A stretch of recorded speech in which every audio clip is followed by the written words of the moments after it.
bueno, si ya sois usuarios, pues os ayuda a comprender mejor la utilización de la máquina. Vale, voy a compartir pantalla, voy a ampliar y vamos a ver. Bueno, yo lo que he venido de alguna manera a enseñar son algunas aplicaciones prácticas del Pedaling Pro System. No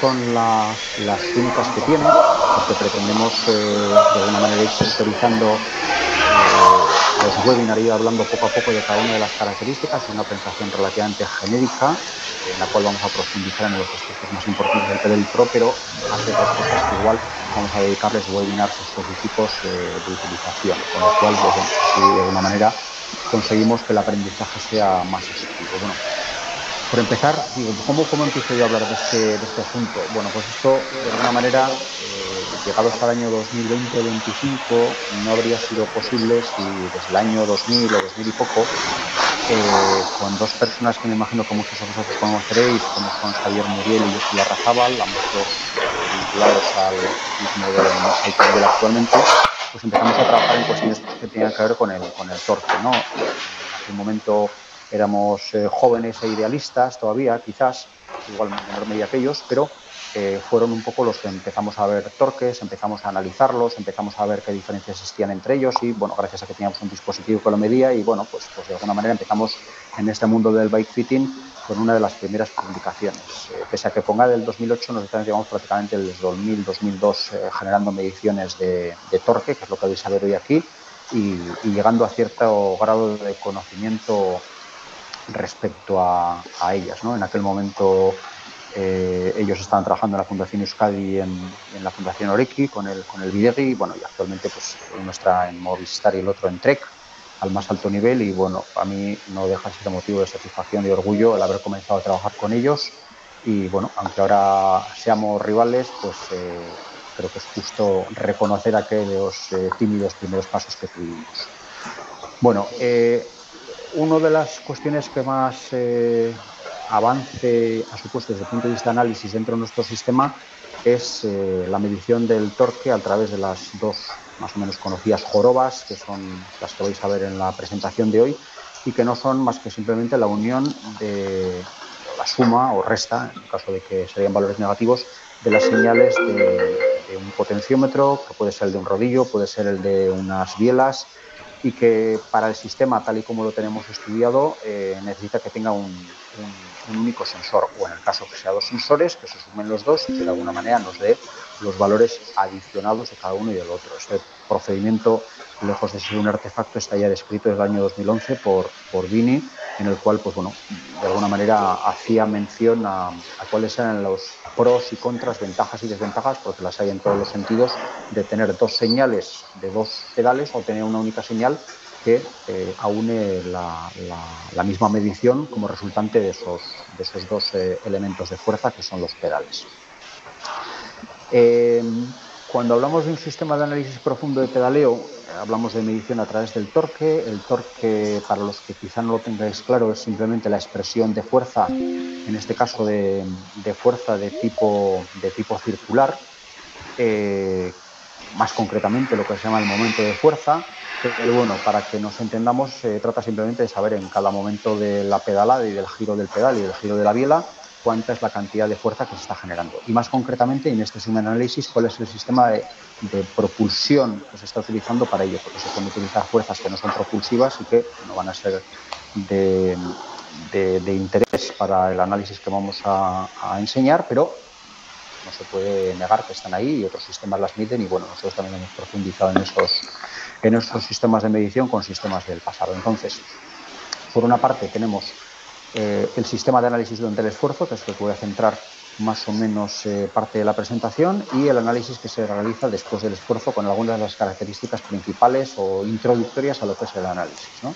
Dentro del sistema del esfuerzo vamos a valorar lo que se llama el análisis cinético del pedaleo, que es el análisis de fuerzas que consiguen, que hacen que la bicicleta se mueva, y por otra parte sería el análisis aerodinámico, que lo dejaríamos, vamos a decir, un poco más apartado como vamos a decir, tema para otro día, entrar más en profundidad, ¿no? Bueno, ¿cómo mide este sistema? Todo lo que vais a ver de dónde sale, pues sale de un potenciómetro que puede estar instalado en la propia bicicleta, como creo que todos tendréis o trabajaréis con ello, y o en el rodillo, con lo cual, independientemente de dónde sacamos la señal, siempre que la señal sea válida y, muy importante, que tenga una alta frecuencia de datos, porque no todos los rodillos y no todos los potenciómetros nos dan una alta frecuencia de datos. Entended que la línea que se muestra, esa joroba que vamos a ver, necesita, en realidad no se trata de una línea, sino que es una nube de puntos que sube y que baja y que de alguna manera pues esa unión de puntos al final acaba dando una línea, ¿no?, como resultado. Entonces, si a lo largo de una pedalada no hay un número suficiente de puntos, que estimamos que puede ser en torno a la docena y media o 2 docenas de puntos, es prácticamente imposible medir. Y, por supuesto, cuantos más datos haya por unidad de tiempo, pues mucho más precisa va a ser la medición y mejor va a medir nuestro sistema. Ahí veis un poco el sistema tal y como lo tenemos planteado, y aquí, si me permitís que le dé clic, que lo tengo un poco oculto. Ahí veis, algunos de vosotros, los que ya tenéis instalado el sistema, pues ya sabéis cómo más o menos se presenta, con una serie de números que se alteran. En cada una de las pedaladas hay un refresco y nos da el refresco, bien sea de las últimas 3, 5, 6, 9, el smoothness lo podemos ajustar y podemos tener el valor medio de las últimas X pedaladas que queramos y que se vaya refrescando cada X tiempo, ¿no? Si tendríamos una pedalada real cada tiempo, la forma de medición sería un poco complicada. Tecnológicamente no hay problema para hacerlo, pero la forma de visibilizar los datos, pues cualquier pedalada rara, de alguna manera, te altera el sistema. Por lo tanto, nosotros trabajamos con un smoothness de entre 5 y 10 pedaladas aproximadamente, en función de lo que estemos midiendo, para que nos dé el valor medio de esas pedaladas y que se vaya actualizando cada 5 pedaladas, de tal manera que tenemos una especie de cámara lenta a la hora de ver y poder analizar la pedalada, ¿vale? Entonces, esto es lo que aparecería en la pantalla, o lo que aparecerá en la pantalla de los que lo estéis utilizando ya directamente. Muy bien, vamos a la siguiente diapo. Vale. Vamos a empezar a ver cuáles son los valores principales que nos ofrece este sistema de medición. Los he categorizado un poco de acuerdo a lo que creo que puede ser una progresión de aprendizaje lógica y normal.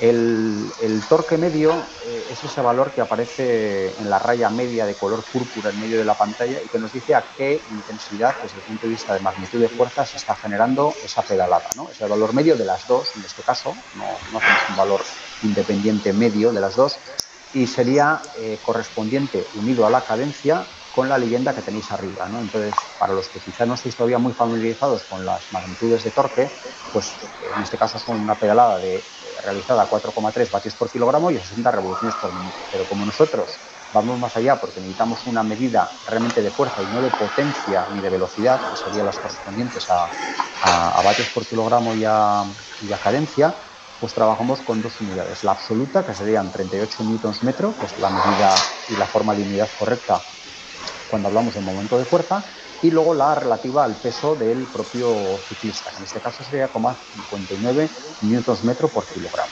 Es una intensidad que podría estar en torno al 25, 30, 35% de la intensidad máxima de pedaleo que podría tener este sujeto. Intensidad máxima, siempre entendido, por supuesto, en newtons metro por kilogramo, que podría tener 1,7, 1,8 aproximadamente de valor, newtons por metro por kilogramo. Entonces, pues bueno, pues esta intensidad podría ser un tercio aproximadamente de esa intensidad máxima. O, si lo queréis en valores absolutos, para comparar quizá otra serie de magnitudes más grandes, pues bueno, pues ahí veis que está a 38 y podría estar pues aproximadamente en valores máximos de 100 y newtons metro.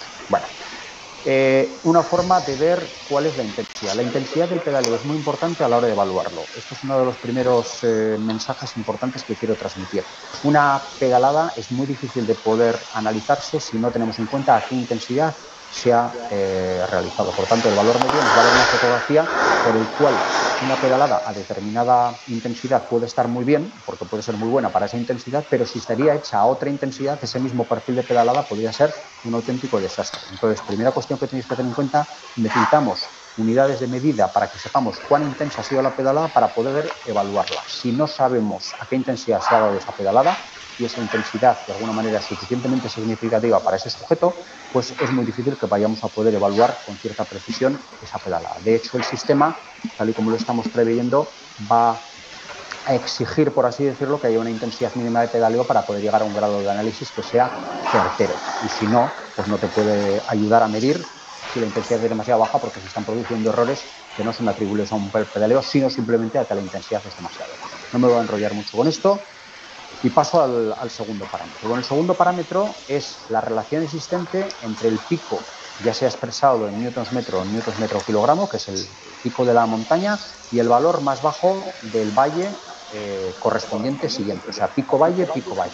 Esa relación, en este caso, veis que en el valle está haciendo un 11% de la intensidad que está realizando en el pico máximo de esa pedalada. Bueno, pues tal y como veréis luego, que ha hecho un brevísimo apunte a la bibliografía que utilizamos, está relacionado con fenómenos de nivel ciclista, de eficiencia desde el punto de vista metabólico y otra serie de cuestiones que son interesantes. Entonces, el aumentar la relación entre el pico y el valle es positivo desde el punto de vista del análisis del pedaleo. Lógicamente, esta intensidad va variando, o esta magnitud, perdón, va variando a lo largo de las direcciones de intensidad del propio pedaleo. Y esto es algo que de alguna manera hay que aprender a trabajar con ello y a trabajar con esa magnitud. Entonces, ¿un 11% está bien? Bueno, para estar trabajando a 4,5 vatios por kilogramo está bien, muy bien, pero quizás si fuéramos a más intensidad estaría mejor, y si iríamos a menos intensidad igual sería hasta en un momento dado insuficiente. Nosotros desde hace mucho tiempo trabajamos con una especie de parámetro básico por el cual sabemos que por encima del 20-30% de relación la pedalada en ningún caso podría ser buena. Sin embargo, veréis que es relativamente sencillo y muchas personas pedalean con más del 30% de fuerza en el valle respecto al pico, y esto quiere decir que no están distribuyendo perfectamente bien la fuerza a lo largo del pedaleo, ¿vale? Entonces, la relación pico-valle o máximo-mínimo en el torque es muy importante desde el punto de análisis. Intentamos maximizarla, o sea, a mayor distancia entre el pico y el valle, mayor magnitud de pico y menor de valle en la misma pedalada, pues quiere decir que esa pedalada tiene una mejor caracterización. El siguiente parámetro es ese que aparece expresado como un cuadrito debajo de esa especie de pilote que hay ahí en medio, y viene expresado en grados. Vale, en este caso 47, que es el que he subrayado, 48, si hablaríamos de la pierna derecha, 47 son los grados de pedaleo por encima del 90% de arco al máximo nivel de torque. Esto es cuánta meseta, por así decirlo, tiene cada una de las montañas que estamos viendo en el dibujo.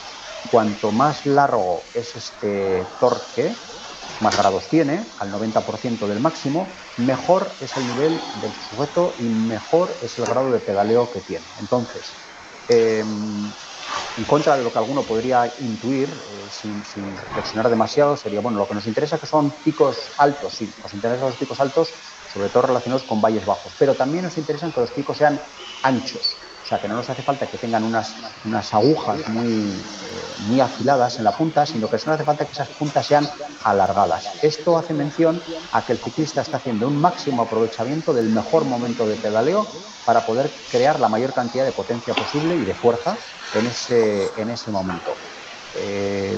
Como la mayoría de vosotros intuís, el hacer fuerza a lo largo de toda la pedalada no es exactamente igual desde el punto de vista metabólico. En cada punto de la pedalada hay sitios que son más propicios o menos propicios para generar esa energía.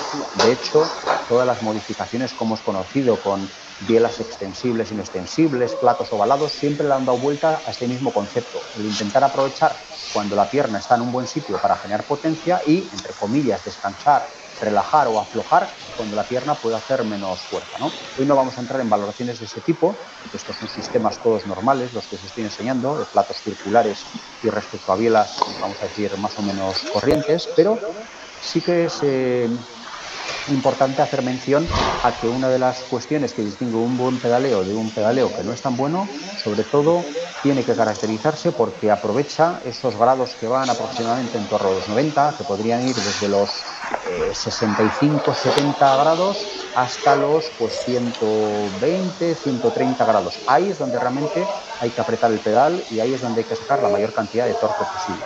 precisamente porque en ese punto metabólicamente somos poderosos y desde el punto de vista mecánico el sistema de transmisión es efectivo y quizá en otros puntos de la pedalada no lo sea tanto. Con lo cual, el valor medio y el valor máximo es importante, pero, atención, no se pueden sacar los vatios de cualquier punto de la pedalada, sino que hay que sacarlo a través de otra... Creo que alguien se le ha abierto el micrófono. Si sois tan amables de cerrarlo cuando podáis, os lo agradezco. Vale. Bueno, vamos a por la siguiente.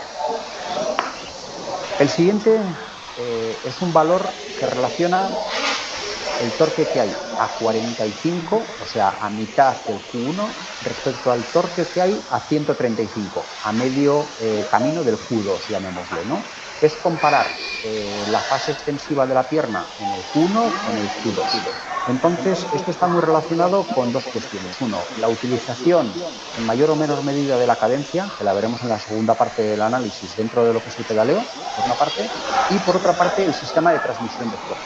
Ya sabéis que hay un tipo de pedaleo que puede ser considerado en mayor o menor medida incorrecto o que tiene una serie de consecuencias al menos sobre estos sistemas de medición, que es el taloneo. Cuando tú bajas el talón al principio, cuando estás generando una extensión de cadera y de rodilla que está acompañada de una flexión de tobillo, hay un proceso de absorción de esa fuerza que no es el motivo de la charla de hoy hablar del tema, pero que lógicamente genera menos que cuando generas tres extensiones al mismo tiempo. Por eso es muy frecuente encontrar la raya roja que estáis viendo ahí, donde se desarrolla menos fuerza en el punto equivalente del Q1 respecto al punto equivalente del Q2, donde ya, ya no hay un proceso de flexión, sino que hay una extensión de tobillo y, por lo tanto, esa fuerza es desvuelta. Bueno, esto lo hemos relacionado con la capacidad de generar una pedalada acelerativa y, por tanto, poder pasar las partes no favorables del pedaleo, que normalmente son los 0 y los 180 grados. No me gusta mucho el nombre de punto muerto de la pedalada, porque creo que induce a error, pero, sin embargo, lo menciono para que todos entendamos qué es lo que digo. Son las partes menos amables para pedalear, porque es donde menos energía desde el punto de vista fuerza tangencial se está generando, pero bueno, por identificarlos. Y sin embargo, 45 y 135 son unos puntos muy interesantes para saber cuál es la resistencia, la relación existente entre la resistencia y la fuerza generada para poder vencerla. Cuando se pedalea en la forma que estáis viendo es un pedaleo de vuelta, es un pedaleo donde el Q1 no hay una cantidad de aplicación de fuerza por la razón que sea suficiente y se pedalea en el Q2. Es muy habitual de un pedaleo o bien relajado o que es muy poco poderoso y que tiene poca capacidad acelerativa. Y por tanto es un pedaleo, bajo nuestro punto de vista, francamente mejorable. Entonces este sería el siguiente parámetro. Nos vamos a por otro, que también es importante. Este sí que es la capacidad pura acelerativa de la pedalada. ¿Qué quiere decir que una pedalada tiene capacidad acelerativa? Pues que si, tal y como aparece aquí, que a los 30 grados de pedalada se estén generando, en este caso veis el número marcado, el 51% del torque máximo de esa pedalada, o si veis en el homónimo del derecho el 55%, quiere decir que a partir del 30 ya se está generando una gran cantidad de torque. Hemos visto ya en dos parámetros que el hecho de que la montañita o la duna esta no sea excesivamente alta, pero sí que sobre todo sea muy marcadamente ancha en la parte de arriba, describe una pedalada más poderosa y describe sobre todo un sujeto que es capaz de atacar más rápido al pedal. ¿Qué es atacar más rápido al pedal? No esperar a que el pedal se ponga en un ángulo positivo para poder propulsarlo, sino que lo propulsa incluso cuando no está en un grado excesivamente positivo.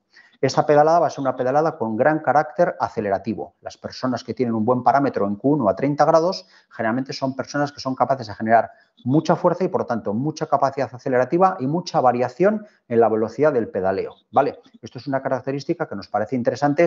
Podríamos pensar en alguien, por ejemplo, que es sprinter, ¿no? Y es capaz de aplicar fuerza más rápido que los demás en el pedaleo. ¿Cómo lo medimos? A través de este parámetro que son la cantidad de fuerza ejercida respecto al máximo en Q1 a 30 grados.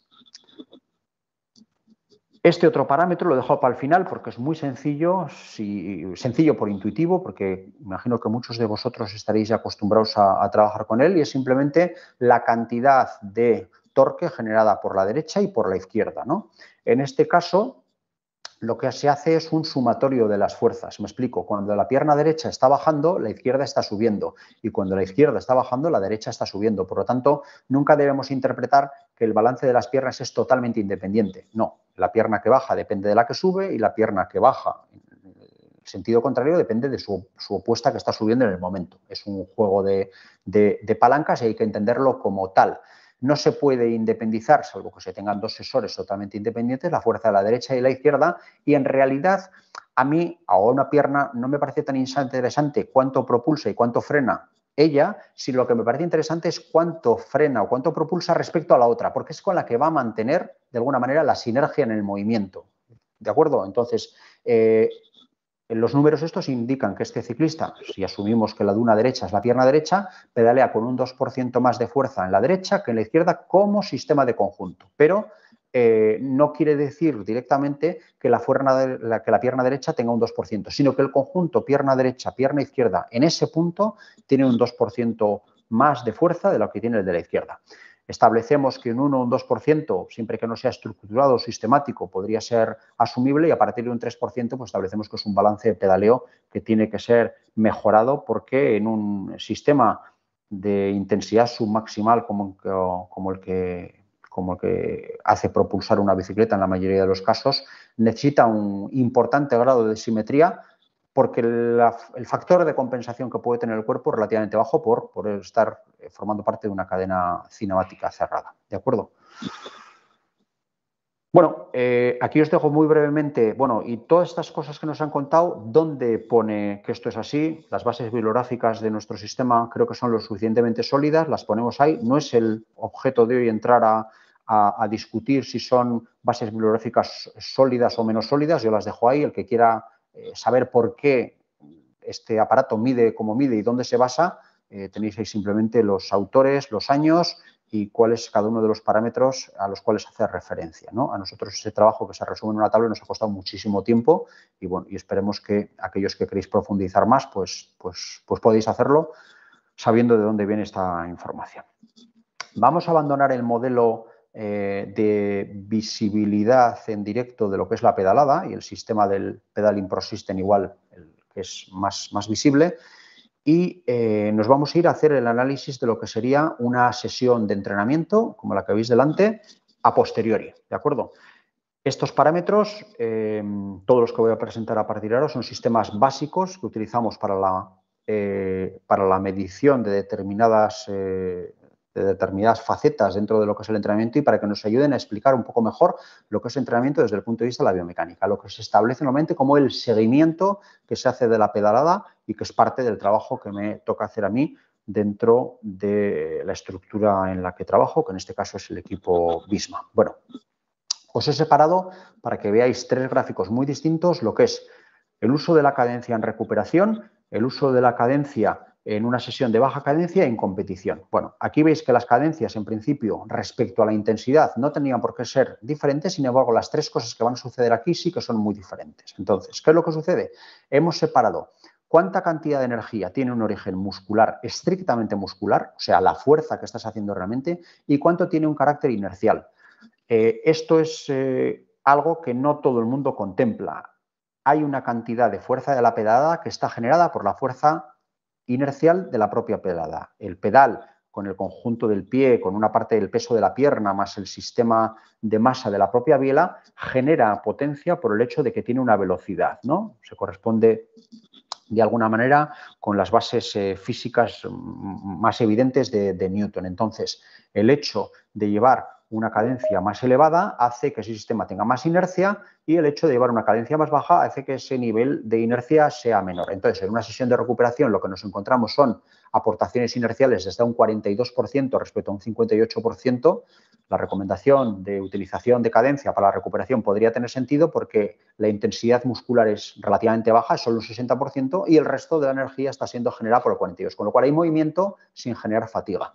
En una sesión de baja cadencia sucede lo contrario, que hay una aportación desde el punto de vista muscular muy importante del 74% e inercial muchísimo menor del 25%. Fijaros, entre la primera y la segunda las diferencias que existen. Y luego en competición nos podemos encontrar un poco una mezcla de todas las cuestiones. En principio, en la competición hay momentos donde va a haber una cantidad muy importante de energía muscular aportada, porque no existe forma de garantizar un aporte mayor de energía, o se está haciendo una maximización de las expresiones de fuerza en ese momento, y otros momentos en los cuales se puede generar una intensidad, porque en ese caso no es máxima, basándonos en fuerzas inerciales con intención de ahorrar la parte muscular y ahorrar energía en un momento dado, ¿no? Ahí podéis ver como en la parte final vamos a imaginar, no recuerdo si es el caso o no, pero podría ser perfectamente, donde hay una utilización inercial del pedaleo en la parte final, preveyendo lo que podría ser una aceleración final, un sprint quizá, en el cual se maximiza la parte muscular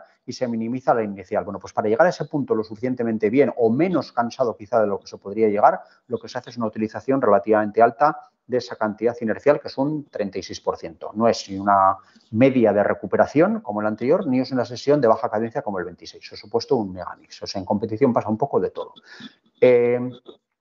¿Para qué nos sirve esta gráfica dentro de lo que es el reporte de Pedaling Pro Analysis? Pues sobre todo para saber la cantidad de energía de origen muscular y de origen inercial que se ha utilizado en el ejercicio que estemos analizando, en el archivo FIT que estemos analizando en ese momento.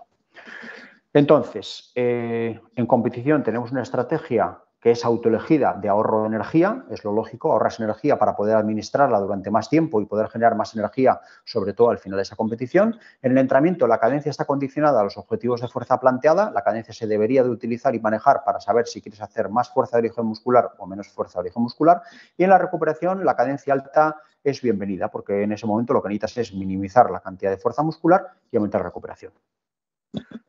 Vamos a por otro sistema de análisis. Nos gusta relacionar mucho la eficiencia mecánica con la cadencia. Y aquí vemos varias relaciones existentes dentro de lo que son los sujetos o cómo interactúan estos fenómenos entre sí. Tenemos por una parte el efecto que tiene la intensidad que veis en la gráfica a la izquierda y la cadencia en la eficiencia mecánica. Y más o menos en estos dos sujetos, pese a que hay una característica un poco individual, es lo que suele suceder. A mayor cadencia, gráfica de la derecha, menor eficiencia mecánica. Es más difícil pedalear bien cuando se pedalea rápido. Y esto es un condicionante de entrenamiento que no siempre, bajo mi punto de vista y experiencia, se le presta la suficiente atención. El hecho de pedalear más rápido en cuanto a cadencia no aumenta la eficiencia mecánica, al menos instantáneamente, sino que la disminuye. Otro mensaje importante.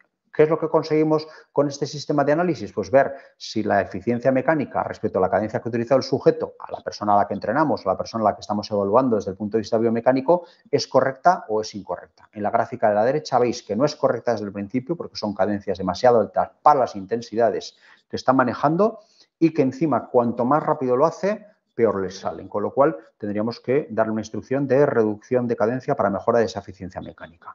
En el planteamiento de la izquierda vemos que una pierna, que es la pierna, en este caso naranja, respecto a la pierna derecha, que es la pierna azul, con la intensidad mejora su eficiencia mecánica y la otra no mejora su eficiencia mecánica. Aquí tenemos un clarísimo grado de asimetría desde el punto de vista funcional. La intensidad le sienta bien una pierna y a la otra pierna directamente no le sienta razonablemente bien. Habría que averiguar desde el punto de vista biomecánico por qué suele suceder, pero normalmente si no mejora la eficiencia mecánica es porque hay un freno desde el punto de vista de flexión de la propia cadera.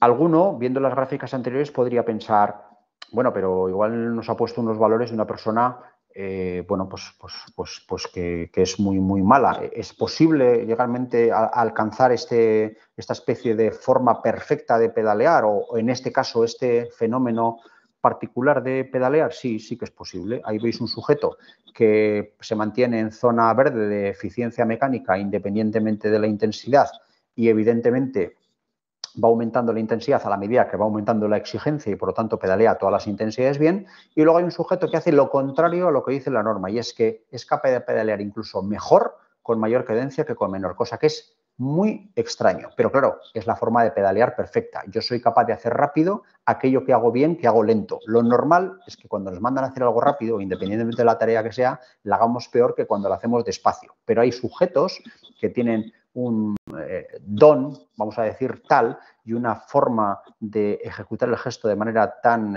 precisa y efectiva que incluso son capaces de hacerlo mejor rápido, porque están acostumbrados a ello, que hacerlo lento. Por lo tanto, ¿es posible la perfección? Sí, con práctica y sabiendo a dónde se va, es altamente posible la perfección.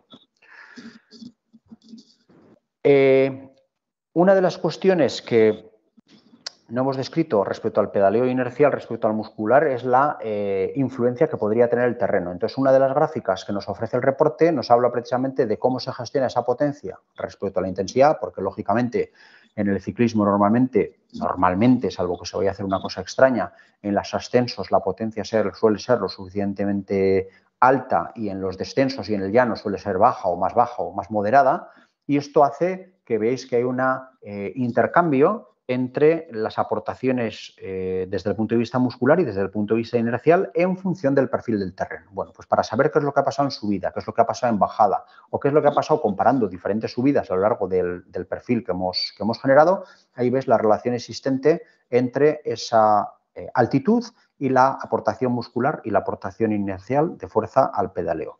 Se aprende mucho con estas cosas y ves hasta qué punto se está haciendo una utilización de la cadencia defectuosa o por defecto o incluso excesiva porque no se consiguen parametrizar perfectamente bien el aporte del uno y del otro de una manera, vamos a decir, más o menos equilibrada.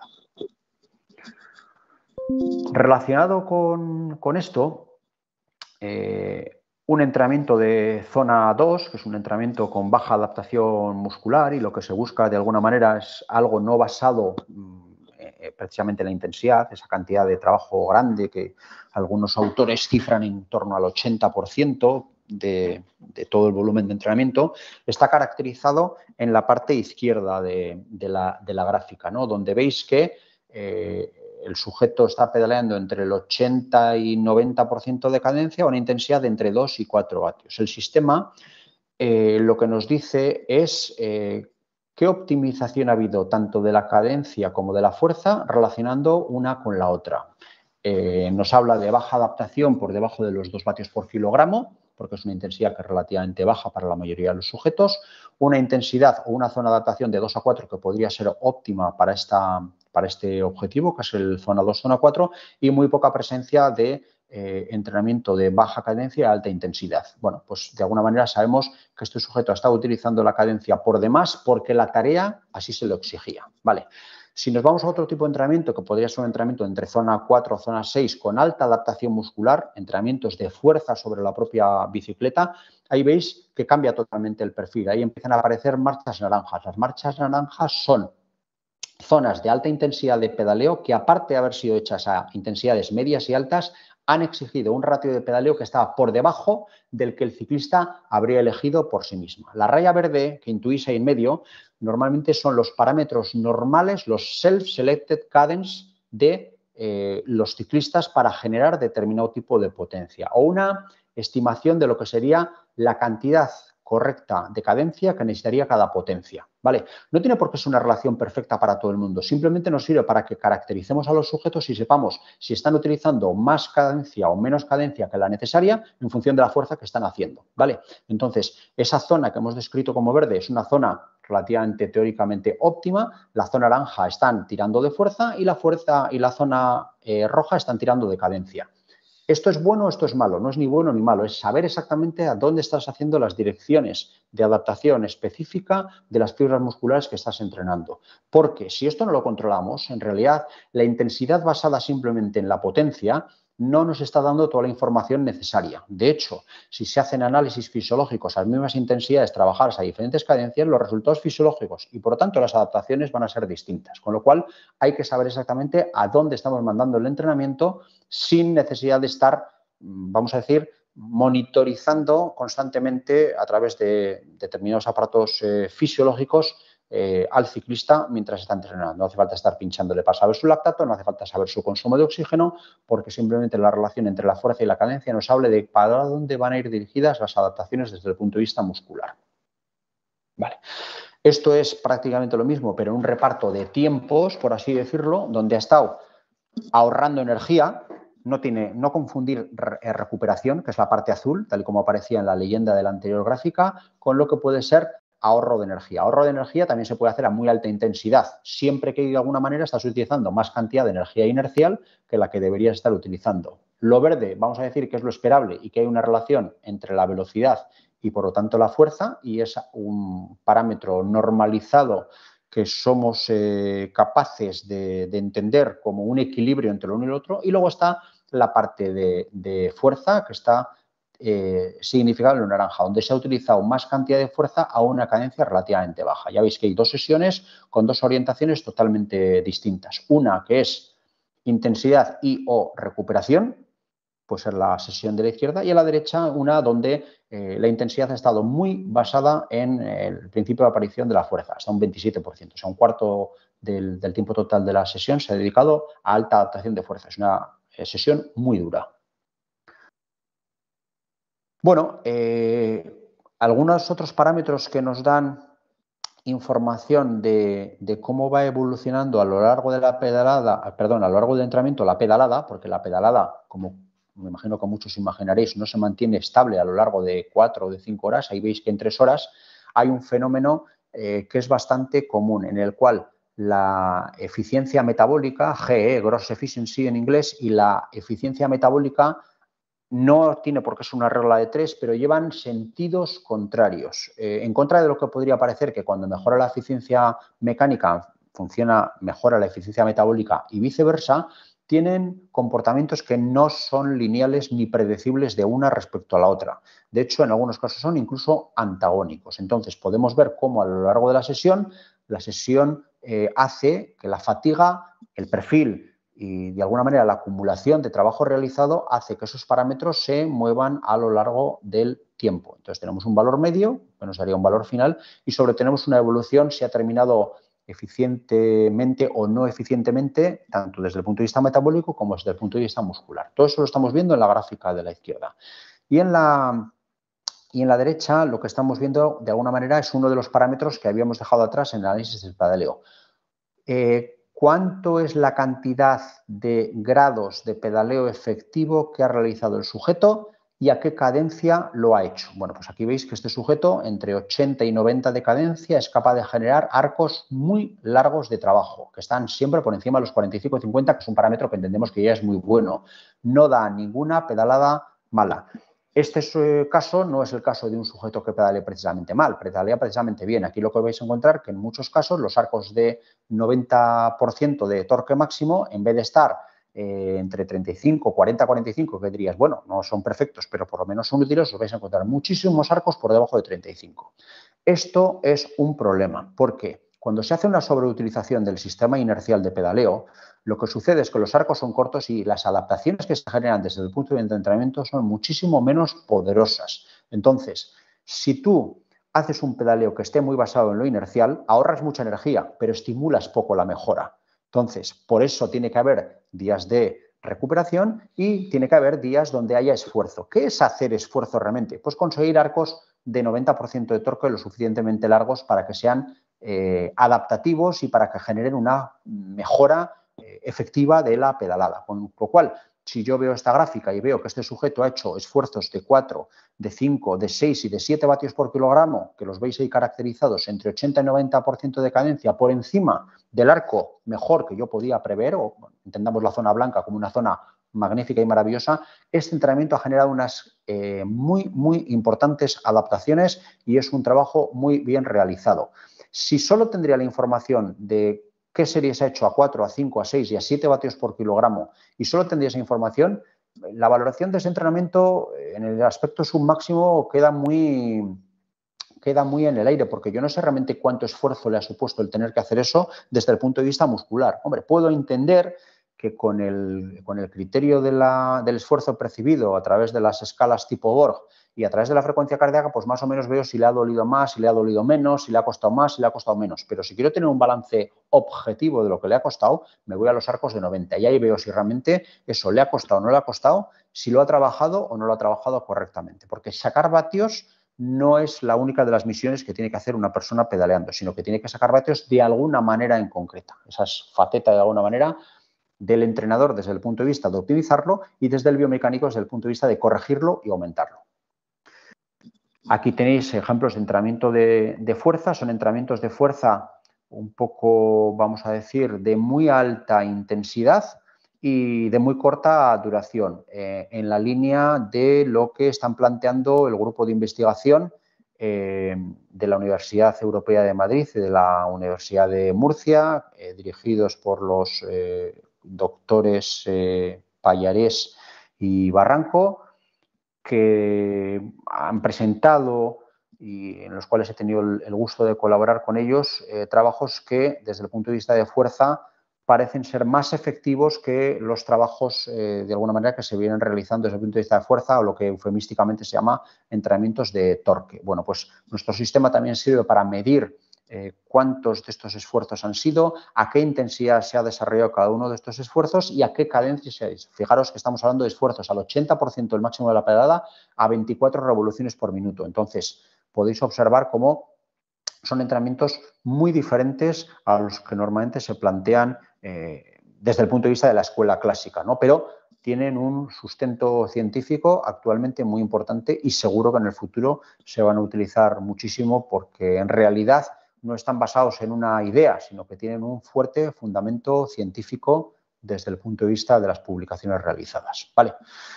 Pues aquí tenéis otra de las cosas que es capaz de medir el sistema en un momento dado. Y nos vamos a por la siguiente gráfica, que la podéis contemplar aquí.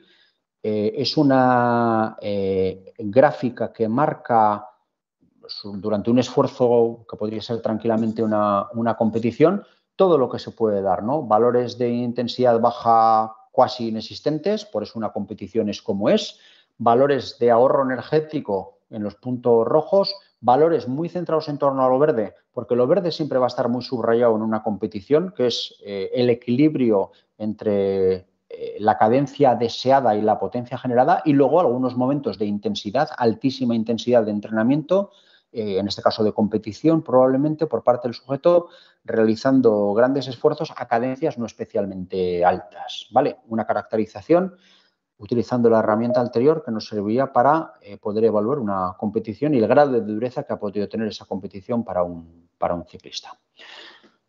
Ya para terminar, y por no alargar tampoco mucho la presentación, os quería enseñar cosas que nos puede permitir de alguna manera el sistema de Pedaling Pro cuando hacemos de alguna manera secciones de tiempo, ¿no? Entonces, para analizar si nuestro ciclista desde el punto de vista de pedaleo está mejorando o no está mejorando, vemos respecto a un evento si los puntos de la gross efficiency, la eficiencia metabólica o la eficiencia mecánica, por ejemplo, están subiendo, están estabilizados, están bajando. ¿Qué está sucediendo? ¿Qué fenomenología se está dando a lo largo de los días, a lo largo del tiempo, desde una fecha hasta otra fecha, para saber qué es lo que está pasando con los parámetros principales de entrenamiento? Y ahí veis tendencias más o menos claras, tendencias más o menos no claras y adaptaciones. Si yo a una persona le hago una intervención biomecánica, su pedaleo realmente está mejorando y en qué está mejorando realmente su pedaleo. ¿Me vale simplemente con la afirmación de ese sujeto de que se siente mejor y que realmente cree que pedalea mejor, o puedo medirlo o puedo tener de alguna manera un sustento a la hora de decir, oye, pues yo no noto nada, digo, pues tu pedaleo está muy mejorado y encima pues, puedo ver que está muy mejorado, ¿no? Y simplemente lo único que tiene que hacer es cederme sus datos a través de un potenciómetro y subirlos al Pedaling Pro y hacer este análisis a largo término de días de entrenamiento acumulados, ¿vale? Pues creo que esto es el final de la presentación y ahora es el turno de alguna pregunta, de alguna duda, de alguna cuestión que queréis contemplar o que queréis aclarar. Entonces, como queráis, si queréis os desmuteáis y preguntáis y si no levantáis la mano y realizáis la pregunta y bueno, intentaré contestar a lo que me planteáis. Si quieres entrar tú a moderar, Odilo, sin problema. Sí, estoy por aquí, no te preocupes. Muchas gracias, Joan, por la exposición, una vez más. Y bueno, a ver si alguno tiene alguna cuestión. Ignacio, ¿puede ser? Sí, bueno, tengo... Vale, sí, bueno, Ignacio que entre y, bueno, si queréis alguno, no podéis conectaros o no tenéis buen sonido, queréis dejarla por el chat, luego recojo las del chat y las contesto también. Entonces, bueno, pues... Sí, por adelantarme, que igual es una pregunta bastante habitual. Ahí está Carlos, que nos pregunta por el chat qué simulador nos sirve para trabajar con este programa. Ahora mismo tenemos, bueno, contestaré tú y yo si quieres. Sí, bueno, hay varios que los estamos subiendo sistemáticamente. Todos los potenciómetros y rodillos que den alta frecuencia de muestreo de datos se pueden subir al PPS y los analiza perfectamente bien. ¿Cuánto es alta muestreo de datos? Pues que nos dé unos 14 o 16 datos. No quiere decir que cualquier potenciómetro pueda ofrecernos un resultado, pero será más rico en la medida que haya más datos. Entonces, cualquier potenciómetro y cualquier archivo de FIT con el cual estéis acostumbrados a trabajar habitualmente te va a dar una cantidad de reportes respecto a la información que he planteado. Pero si queréis análisis en profundidad, a veces vais a encontrar gráficas en blanco. Entonces, quiere decir que el sistema de análisis de datos no es lo suficientemente potente y no te puede hacer un análisis pedalada por pedalada de un aparato que me da un dato por pedalada, porque no hay análisis posible. Entonces, en general, el rodillo con el que trabajamos es los últimos modelos de élite, que son los que nos han funcionado mejor hasta ahora en sistemas de laboratorio, y los potenciómetros con los que más evolución hemos tenido son los que estamos trabajando en el equipo, que son los Quark, pero no son los únicos, hay otros sistemas que son compatibles, que se pueden subir la información y que lo analizan exactamente igual. Pero la clave es cuántos datos por segundo te da tu sistema para poder llegar a una profundidad mayor de análisis. Por lo general, si el potenciómetro no es muy bueno, si el potenciómetro no tiene una gran riqueza de generación de información y, por lo tanto, pierde precisión, el muestreo de datos es bajo y el análisis queda, bueno, puedes hacerlo, pero no queda tan completo. Vale, venga, Ignacio, dale, que te hemos medio cortado. Yo quería preguntarte, John, antes has hecho el comentario de que al final lo ideal en un ciclista es que pueda hacer mucha fuerza a mucha cadencia, es como el pedaleo ideal, pero ese caso había estudiado si suele ser gente que por norma general suele ir a mucha cadencia o gente normal que va a cadencias normales también hace fuerzas a cadencia tan alta. Bueno, la pregunta se la extrae, es muy buena pregunta, pero porque es una pregunta de una respuesta relativamente compleja. Normalmente, la gente que utiliza mucha cadencia lo hace por dos razones. Una, porque está en la pretensión permanente de ahorrar energía, que es lo que hemos dicho, y utiliza un pedaleo excesivamente inercial independientemente de la situación, y esto podría ser un factor 1 y lo voy a coligar con el 2, que es no les gusta hacer mucha fuerza con las piernas, por la razón X, Y o J que sea, porque no la tienen, porque le genera una sensación de quemazón insoportable, porque la tensión muscular que es capaz de aplicar al pedaleo es baja, etc, etc, etc. Lo ligas con el anterior y normalmente pues te sale un ciclista que tiene unas dosis de resistencia relativamente altas, pero en cualquier cuestión que tenga que ver con el cambio de velocidad o en trabajo de alta intensidad a baja cadencia, que es simplemente subir determinado tipo de inclinaciones, no va a encontrar nunca el desarrollo que necesita para moverse a la cantidad de cadencia que requiere, ¿no? Entonces, para mí, no son esto a demasiado ostentoso, es un ciclista limitado desde el punto de vista de generación de potencia, porque nunca va a poder suplir con cadencia aquello que no le está dando el torque. Tiene que haber una cantidad de torque mínima generada. Nos podemos ir al otro extremo, al quien no es capaz de generar cadencia de ninguna de las maneras y siempre se va, de alguna manera, reventando las piernas por una utilización de una cantidad X de energía inercial. Está gastando más energía que los demás. Ese no va a llegar todo lo lejos que podría llegar. Y en esos dos extremos, pues en el medio te encuentras todo lo demás, mezcla de ellos dos. No sé si te he contestado muy bien, Ignacio, pero bueno, he intentado ser lo más florido posible.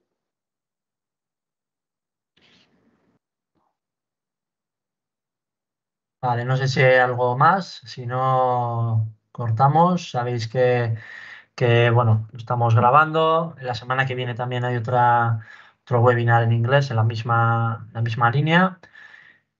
Y bueno, pues nada. Creo que no hay nada más por el chat tampoco. Una vez más, gracias sí. a todos. Odilo, yo quería comentar nada. Las dudas de utilización, la verdad que es bastante sencillo. Si entráis a app.pedalimprosystem.com, ahora mismo está abierto, durante un tiempo está abierto, podéis subir vuestros feed. Si tenéis el programa de rodillo tal, generáis el archivo, lo subís y se generan los reportes. Hay dentro de la landing page de pedalinprosystem.com hay una página de soporte donde podéis descargar las instrucciones, el programa y demás. Entonces, cualquier duda, nos escribís a info@pedalinprosystem si tenéis algún problema con el uso. Y poco a poco iremos aumentando pues el número de gráficas, el número de potenciómetros y rodillos para complementar pues todo lo que se puede hacer con, en el caso del Quark o del líder, pues con otros más.